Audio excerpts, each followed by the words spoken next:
Marché bio, 7 milliards d'euros en 2017. Donc premier semestre 2017, on a déjà plus 500 millions d'euros par rapport au premier semestre 2016.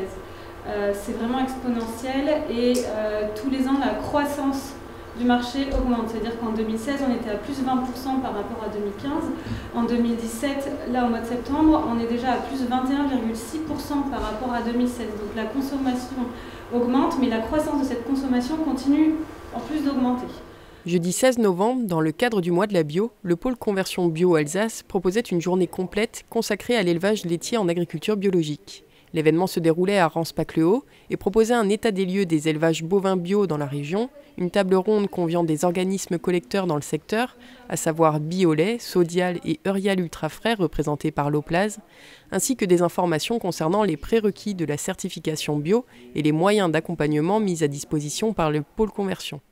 Donc le pôle conversion bio Alsace a été créé en 2010 avec l'OPABA et la Chambre d'agriculture d'Alsace qui a deux missions principales. La première, c'est de coordonner et de mutualiser le travail de tous les conseillers bio sur le territoire alsacien, et la seconde qui est de favoriser l'accompagnement des porteurs de projets à la bio. Alors au pôle conversion Alsace, en fait, on a plusieurs outils pour accompagner les producteurs. Le premier, c'est une formation collective qui s'appelle l'agriculture biologique, une piste d'avenir pour ma ferme, où on aborde en fait tout ce qui est réglementation avec un organisme certificateur, présentation de la structuration des filières, tout ce qui est dispositif d'accompagnement des producteurs et dispositifs financiers. Et ensuite, il y a un producteur en salle qui vient témoigner de son parcours à la conversion. Donc ça, c'est un des premiers outils. Le second, en fait, c'est des rendez-vous individuels qu'on propose sur les fermes pour faire une approche globale de la ferme, pour voir quel est le delta entre les pratiques du producteur et les exigences du cahier des charges à la bio. Et donc ensuite, on peut aller plus loin avec la proposition d'une étude technico-économique partielle ou une étude technico-économique globale. L'Alsace comptait en 2016 93 exploitations à dominante laitière engagées en agriculture biologique. Pierre Schmitt, de l'EARL de la Petite Prairie, partageait ce jour-là les étapes qui l'ont conduit à se convertir. Ça fait 30 ans maintenant que j'étais sur un système conventionnel. Je commençais à voir les limites environnementales, et on voit que les rendements commencent aussi à stagner et toujours mettre plus pour gratter quelques quintaux, et avec les risques qu'on connaît aujourd'hui. On a eu des gros problèmes d'eau et toujours en cours dans la commune. J'étais adjoint au maire en 2003.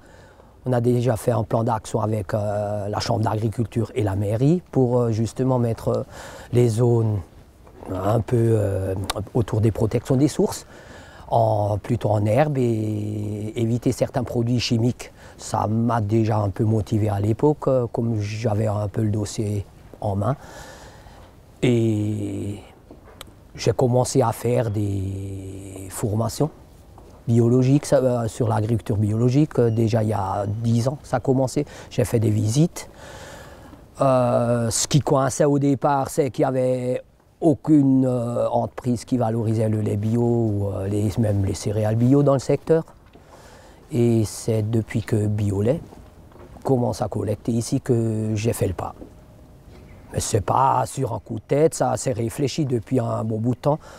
J'ai la chance d'avoir les prairies assez proches et je mise beaucoup sur la valorisation de l'herbe chez moi. Disons, la plus grande difficulté, c'était un peu dans la tête. Avant la signature pour le passage en bio, on se pose des questions parce qu'on est quand même un peu seul. Les collègues agriculteurs autour ne s'intéressent pas trop, te font plutôt peur, tu vas te casser la gueule ou des trucs comme ça. Mais au moment où on a vraiment décidé, ça roule presque tout seul. On retrouve une certaine autonomie, on recherche une technicité. Ça valorise de nouveau un peu mon métier de paysan, et agronomiquement, on recherche des nouvelles techniques, et moi je trouve que c'est beaucoup plus intéressant de nouveau. Avant, on connaissait 30 ans, on faisait la même chose, c'était presque la routine. Ouais, vous mettez tant et tant d'engrais, ça marche. C'est vrai, ça marchait, mais avec les problèmes qu'on connaît. Et là, on revient de nouveau à une certaine agronomie. Et je trouve que c'est positif. Pierre Schmitt a d'abord pris part à des formations dispensées par la Chambre d'agriculture sur les systèmes d'exploitation bio, puis sur l'homéopathie, la phytothérapie et l'aromathérapie. Il s'est ensuite rapproché du pôle conversion bio. L'OPABA a coordonné la réalisation d'une étude de faisabilité économique propre à son exploitation et pour la mise en place concrète, il a pu compter sur les conseils de 2 techniciens élevage et d'un technicien grande culture de la Chambre d'agriculture.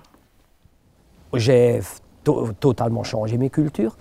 J'ai remis 18 hectares de prairies temporaires de nouveau en place.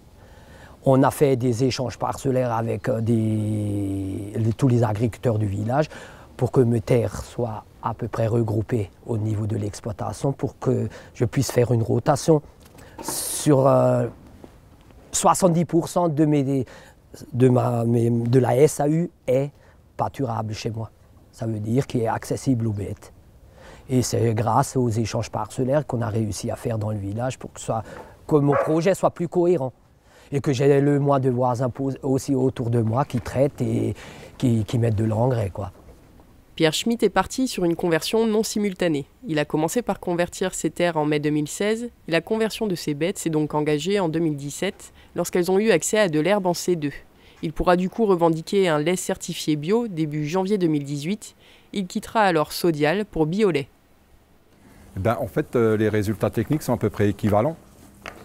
On a toujours la même production de lait, toujours les mêmes bons résultats en cellules et peut-être même encore de meilleurs résultats en reproduction qui sont assez exceptionnels avec un intervalle vélage de 358 jours et un taux de réussite en première insémination qui est de 71%, ce qui est assez exceptionnel pour la région, quoi.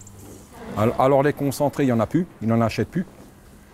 Tout est produit sur l'exploitation et on utilisera uniquement du triticale pois et des céréales qui vont être cultivées pour l'apport d'énergie dans la ration. Parce qu'en fait, comme il y a beaucoup de prairies temporaires avec de multi-espèces et beaucoup de légumineuses dedans, normalement on a assez d'azote pour couvrir la ration à 20 litres. Donc 20 litres, ça représente à peu près 6 000 de moyenne par an.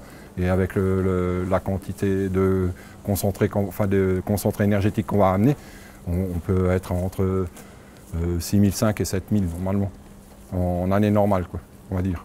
Après, tout dépendra de la météo.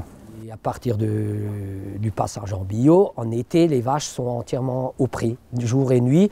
Ils reçoivent un complément de foin encore, en foin à l'auge. On a arrêté le maïs en silage entièrement, l'ensilage d'herbe entièrement en été.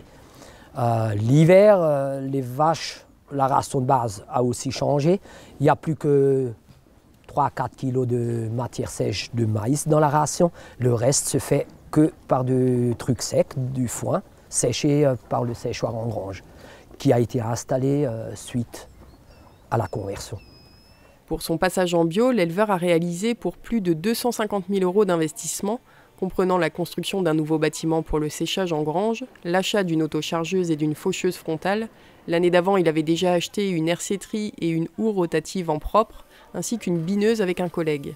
Il a déjà touché un PVE et attend encore le versement de subventions du FEADER et de l'Agence de l'eau. Moi, l'avenir, je le vois sereinement.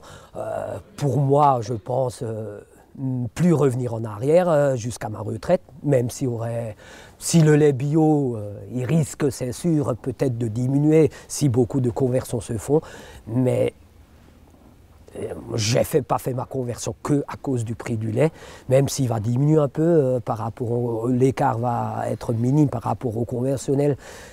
C'est un état d'esprit et je pense que je garderai cet état d'esprit pour faire des produits de qualité, faire attention comment on le produit, de ne pas détériorer nos sols, d'essayer de faire revivre nos sols le plus naturellement possible. En 2012, Émilie s'installe sur l'exploitation de ses parents. Partageant le même esprit de produits de qualité, elle crée un atelier de transformation sur la ferme. Elle y fabrique yaourts, faisselles et fromages blancs qu'elle distribue en direct sur place ou lors de marchés. Et depuis peu, ces produits sont même distribués dans certaines enseignes paysannes. Début 2018, leurs produits laitiers passeront en bio.